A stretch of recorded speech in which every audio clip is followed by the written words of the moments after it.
Hello and welcome. This is Abhineet Kumar, Senior Editor of Elets Technomedia, and I'm reporting live from the second day of Global Hydrogen Summit going live at Grand Hyatt, Kochi in Kerala. And joining me today on the sideline of the summit is Mr. Hogeveen Rutter. He is Research Manager at Third Derivative. Welcome, sir, and thank you for taking out your time. Thank you.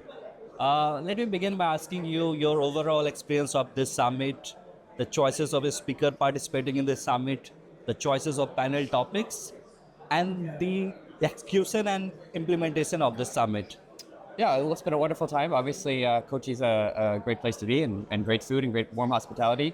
And it's been great to hear all these insights from the speakers, especially people actually taking action, whether it's the eVTOLs or whether it's the Green Hydrogen Valley. We see people actually moving the clean energy agenda forward.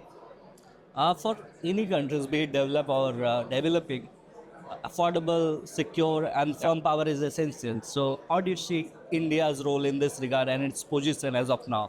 Yeah, I think this is, India's been a leader, in terms of, SECI and in terms of, Madhya Pradesh with their solar parks and things. I think the key question now is scale, right? We need to start scaling solar and wind and storage to the point where it's meeting demand growth. I mean, India, the difference between a developing country and developed is that developed has existing assets, and now it's about retiring and replacing existing assets. In India, you have massive demand growth because you have a growing population. So we need to build that much faster to meet the needs of the growing economy. Solar and wind energy are expanding in India, on a larger scale. You see state like Gujarat developing one of the largest renewable energy park of Asia. But solar and wind are intermittent energy. So we need battery storage for this to store the energy in when these are not there. So what role do you see private companies playing in terms of accelerating this journey? Yeah, so just to be clear, it's not just battery storage. Battery storage is certainly ideal for the shorter duration, that kind of integration. Like think of like a cloud goes over the sun, the battery can respond instantaneously to smooth and level the power. But ideally, we're actually replacing coal plants, we're replacing gas plants. We're building enough firm capacity, which is what our article is about, to actually meet the growing demand, right? And so here's where battery certainly has a role to play, but also pump storage hydro, thermal storage, some of these redox flow batteries. And I think there's a key role for private sector, both in terms of the technology developers. We need folks like, so for example, our portfolio company, Energy Dome, which has developed a carbon air storage battery. But then you also need developers. You need folks like NTPC and Renew and Greenco to actually take these technologies and bring them to fruition. Worldwide, a lot of emphasis being given on renewable and now green hydrogen taking center stage. How do you see green hydrogen gonna accelerate the net zero emission of each country, the target they have set themselves to? Yeah, so I think there's two things. One is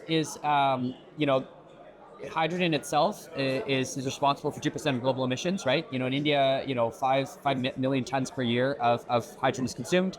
A lot of that is in the fertilizer sector. So in terms of energy security and food security, there's a huge role for hydrogen to play, direct. And I think we sometimes forget about this. There's already existing use of hydrogen. After that, I think after we've managed to clean up that existing hydrogen consumption, I think then the question then becomes what sectors does hydrogen have a role to play versus direct electrification or other solutions. And this eVTOL, for example, is a great example. Aviation is very challenging to directly electrify, so hydrogen makes a lot of sense. And to accelerate this ongoing transformation journey, what role Third Derivative is playing in this regard? Yes, I think we're supporting different startups. We've got lots of different startups doing kind of hydrogen to methanol, e-methanol to jet fuels, electrofuels. We have folks doing kind of the carbon capture to bring in the carbon dioxide. And so yeah, I think supporting these companies, we'd love to see like this pilot that NTPC did with Energy Dome. We'd love to see more Indian kind of PSUs and large corporates be more open to technology innovators and partner with startups to experiment and pilot and scale these new emerging technologies.